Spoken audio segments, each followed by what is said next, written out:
Good morning, all of you. Welcome again. Yes, it's a concluding part, rather concluding part of theme third. Some questions to be done first, second, third in questions को do them in your answer book. Now, page number 71. 71 page, we have covered social hierarchies. Social packing order को हम पढ़ चुके हैं, ठीक है।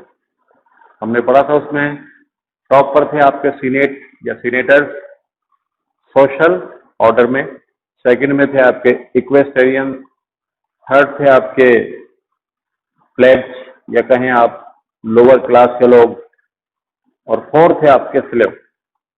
इनका management किस तरह था, किसको क्या मिलता था, स्लेव्स और अदर सर्वेंट किस तरह एक दूसरे से डिफरेंट है, ये हम पढ़ चुके हैं, ठीक है। और किस एम्परर ने किसके साथ क्या बिहेव किया, उसका एटीट्यूड क्या रहा, ये भी हमने जाना। आज हम जानेंगे लेट एंटीक्विटी। क्या मीनिंग है लेट एंटीक्विटी का? मतलब लेट एंशियंट पीरियड। एंशियंट मतलब बाद का, फोर्थ सेंचुरी का, फोर्थ टू सेवंथ सेंचुरी का जो पीरियड है, जो है ना, इस पीरियड को बोलो। ये इसको हम ये भी कह सकते हैं फाइनल सेंचुरी, यानी रोमन एम्पायर के आखिरी सांसें जो कह सकते हैं आप। अब उसका कंडीशन क्या थी रोमन एम्पायर की? Fourth to seventh century. ये जो है फोर्थ से लेकर सेवंथ सेंचुरी का अकाउंट है रोमन एम्पायर का, उसको हम इसमें जानेंगे। तो फोर्थ सेंचुरी में रोमन एम्पायर जो था कल्चरली, सांस्कृतिक रूप से बहुत डेवलप हो चुका था।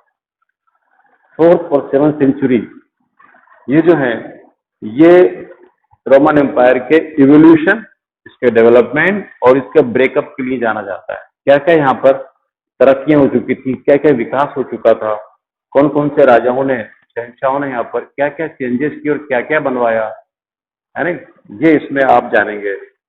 और फिर बताया कि फोर्थ सेंचुरी जो चौथी शताब्दी है, century refer broadly of the fourth century itself was one of the considerable ferment.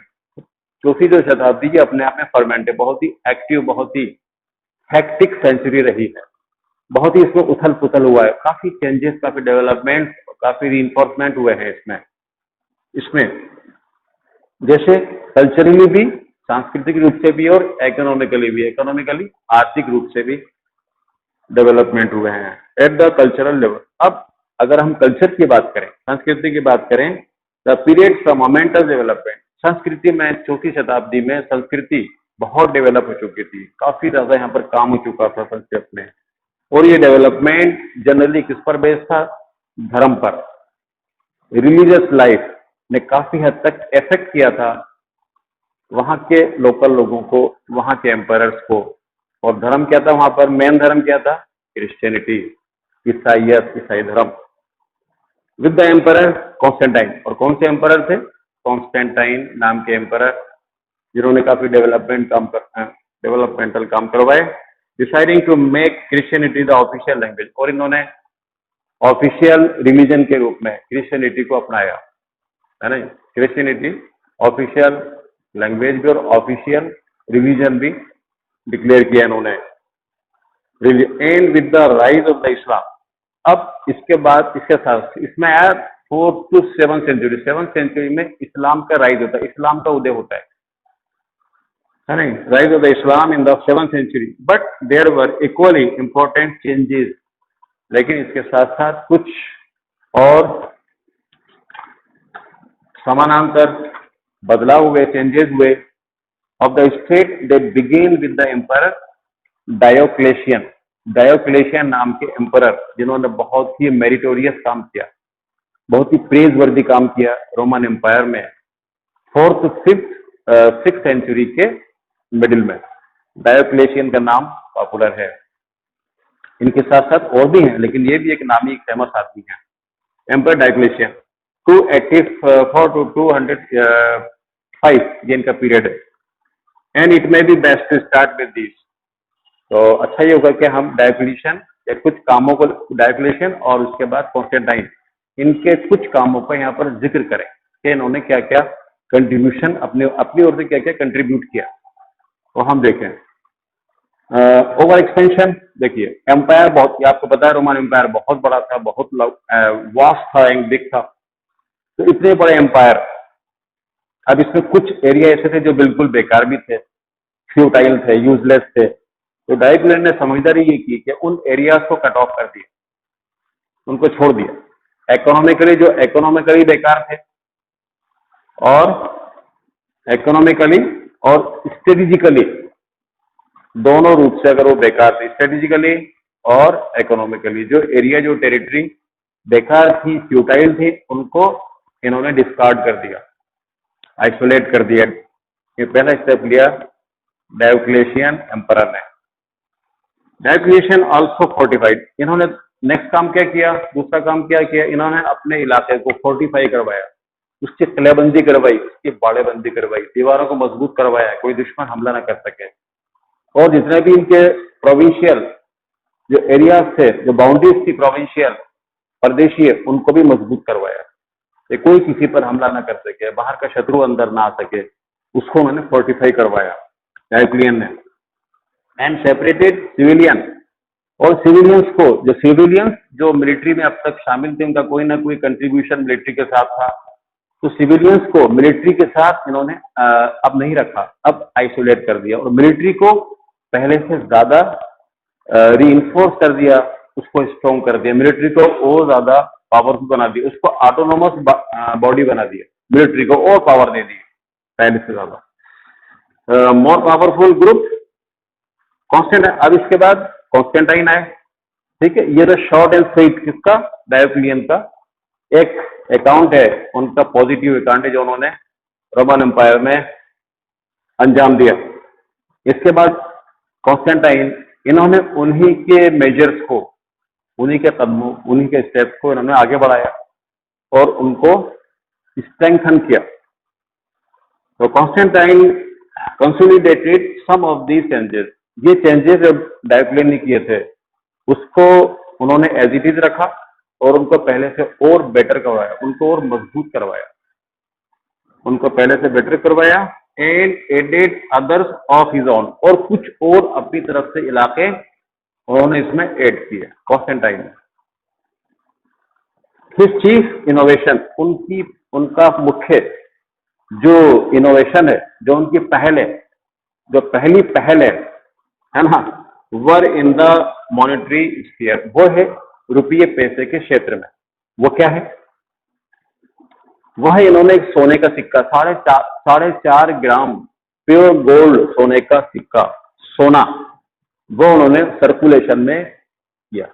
तो ये 4.5 ग्राम का जो सोने का सिक्का था, जो सोना था, ये सिक्का था, इसके मिंट कहते हैं टकसाल, जहां पर पैसा बनता है, जहां नोट छपता है, वो मिंटेड होते थे और इसका सर्कुलेशन मिलियंस के आंकड़े में होता था, काफी इसका सर्कुलेशन बहुत ज्यादा था इनके पीरियड में कॉन्स्टेंटाइन। तो सोने के सिक्के 4.5 ग्राम सोने का प्योर गोल्ड का सिक्का बहुत ज्यादा इन्होंने इनके दौर में चला और काफी देर तक चला। ये कहता है Roman empire itself 4.5 pure gold that would be in fact outlast the Roman empire itself.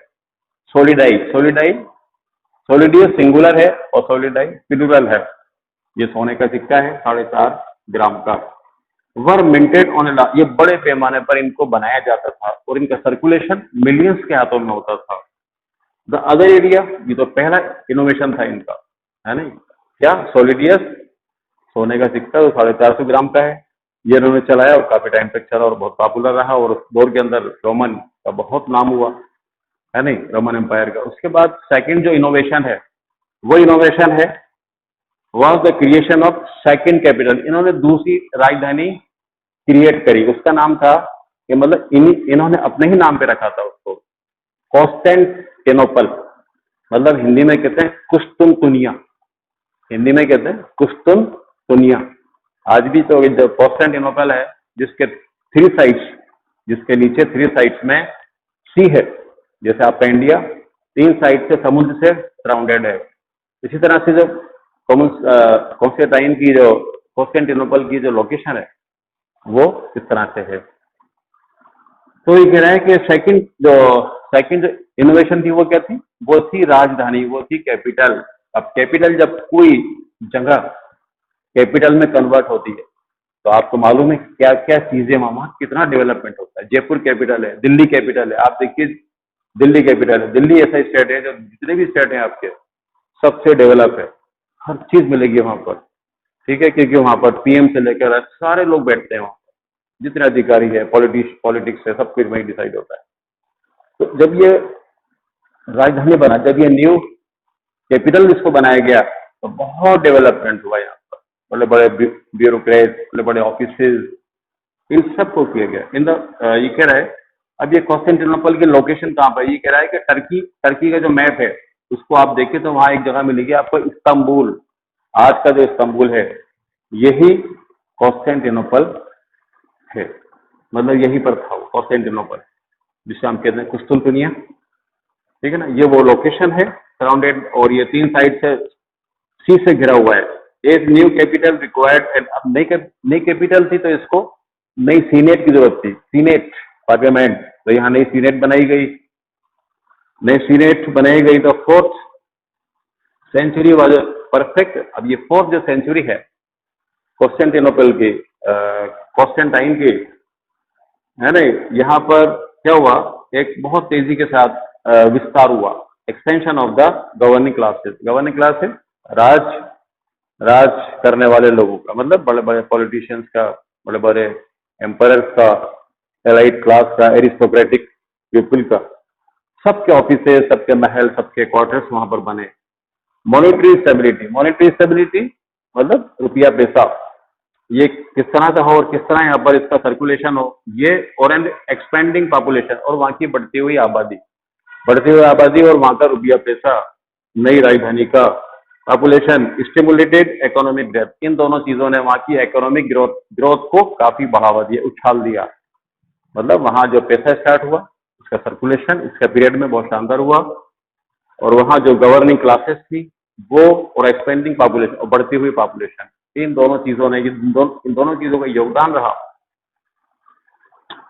Economic growth, वहां की इकोनॉमिक ग्रोथ बढ़ी, फैक्ट्रियां, कारखाने बढ़े। एंड द आर्कियोलॉजिकल रिकॉर्ड, और ये आर्कियोलॉजिकल रिकॉर्ड में लिखा है, क्या लिखा है, ये बताता है कि considerable investment in rural establishment, शहरी, रूरल मतलब देहात, ये पहले देहाती था एक तरह से, बिल्कुल बाहर का एरिया था कॉन्स्टेंटिनोपल। नहीं, यहाँ पर जो संस्थान बनाए गए, यहाँ पर जो स्थापित किया गया, एस्टेब्लिशमेंट किए गए, उनमें क्या क्या था, इंडस्ट्रीज थी, और जैसे किस किस की थी इंडस्ट्रीज, फैक्ट्रियां, ऑयल प्रेसेस, यहाँ पर तेल की मिलें थी, गिलास फैक्ट्रियां, कांच की फैक्ट्रियां थी, और इन न्यूअर और नई से नई टेक्नोलॉजी थी, जैसे screw presses, screw banana, Pench banana, and multiple water mills, और अनेक तरह की वाटर मिल्स थी यहाँ पर। And in A revival of the long distance trade with the east, और ईस्ट कभी यहाँ पर व्यापार हुआ करता था, बीच में बंद हो गया था, फिर ये बिजनेस स्टार्ट हुआ ईस्ट से, ईस्ट, नियर ईस्ट जो एरिया है उससे फिर से यहाँ पर रिवाइव हुआ, रिवाइव कहते हैं फिर से चालू हो गया, फिर से शुरू हो गया। इसके बाद ये all of this carried over into strong urban prosperity, इन सब चीजों ने मिलकर इस कॉन्स्टेंटिनोपल के को काफी डेवलप कर दिया। यहाँ के सिटीज बहुत डेवलप हो गए, अर्बन सिटीज बहुत प्रॉस्पर हो गए। That was marked by new forms of architecture, नई तरह की बिल्डिंग्स, नई ऊंची ऊंची बिल्डिंग्स, खूबसूरत बिल्डिंग, शानदार बिल्डिंग बनाई गई। That was marked by new forms of architecture, नई फॉर्म्स, एक नई तरह का आर्किटेक्चर, भवन निर्माण कला देखने को मिली यहाँ पर कॉन्स्टेंटिनोपल में। The ruling elites forms of and an exaggerated sense of luxury, और बहुत ज्यादा विलासिता का जीवन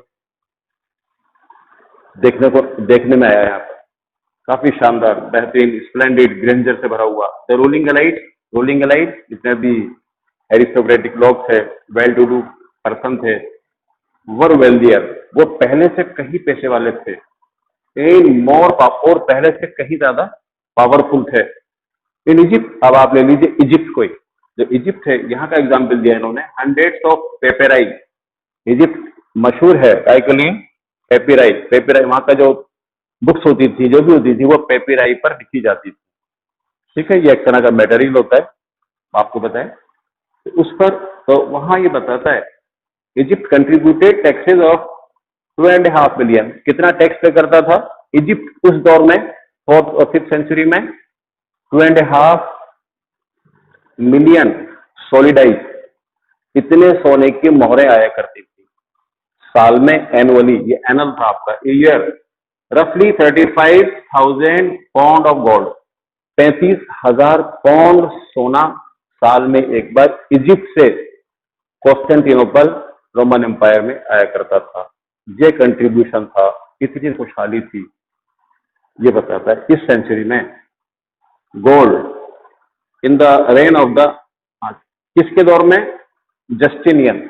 नेक्स्ट इसके बाद एक और आए, दूसरे एम्परर आए, उनका नाम है जस्टिनियन। जस्टिनियन के दौर में आए इन द 6th, और ये 6th सेंचुरी आ गई। 6th सेंचुरी आ गई, इसमें जस्टिनियन नाम के एम्परर के बारे में लिखा है। Large parts of the near east, near east जानते हैं आप? नियर ईस्ट, इसके बड़े भाग जो थे, बड़े बड़े हिस्से, बड़ी बड़ी टेरिटरीज वर मोर, पहले से और ज्यादा डेवलप हो गई और डेंस हो गई, घनी हो गई, सेटल्ड इन द 5th और 6th सेंचुरी में। ये नियर ईस्ट की जो बस्तियां थी, कॉलोनीज थी, बहुत डेवलप हो गई, बहुत एडवांस हो गई centuries. Then they would be even in the 20th century, मतलब इससे पहले की सेंचुरी से जो हुआ उससे कहीं ज्यादा advance. This is the social background. ये सोशल बैकग्राउंड है 4th to 7th सेंचुरी के बीच का, जो अभी आपने डिफरेंस है, इस तरह का सोशल बैकग्राउंड रहा, जहां पर धर्म बहुत डेवलप हुआ, जहां कल्चर बहुत डेवलप हुआ, जहां इकोनॉमी बहुत डेवलपमेंट के रूप में देखी गई, which we should set the cultural development of this period. ये पीरियड, इस पीरियड में कल्चरल, इकोनॉमिक, रिलीजियस डेवलपमेंट काफी हद तक हो पाया, एक बड़े पैमाने तक हो पाया। ये हमने इसमें पढ़ा। आज हम इसमें इतना ही लेंगे, और नेक्स्ट जो होगा वो कंक्लूडिंग पार्ट होगा।